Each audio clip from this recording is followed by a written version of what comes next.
అయిపోయింది కురుక్షేత్ర యుద్ధం, నేను ప్రాణం విడిచిపెట్టవలసిందే. చూశాడు కృష్ణ పరమాత్మ అర్జునుడి యొక్క అవస్థ. చూశావా, తొందరపడితే బావా ఎలా ఉంటాయో పరిణామాలు, జాగ్రత్త వహించు, ఇప్పుడు నేనేం చేస్తానో చూడన్నాడు. మాయాతిమిరాన్ని సృష్టించాడు. అది సూర్యుడిని అడ్డింది. సూర్యాస్తమయం అయిపోయింది, అర్జునుడు కొట్టలేకపోతున్నాడే అన్నాడు. అలా మాటలు చీకటి పడింది అన్న మాట వినపడగానే అర్జునుడు దగ్గరలో లేడు కదా అని సైంధవుడు నిక్కి నిక్కి తలపైకెత్తాడు. తలపైకెత్తి నిలబడ్డాడు. బావాడిగో సైంధవుడు కొట్టేయన్నాడు.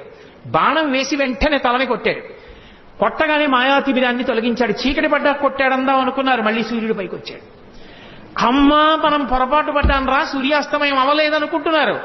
సైంధవుడి తల బావా కింద పడిందో నీ తల నూరు ఒక్కలైపోతుంది. ఎందుకంటే సైంధవుడికి తండ్రి ఉన్నాడు, వృద్ధక్షత్రుడు ఆయన పేరు.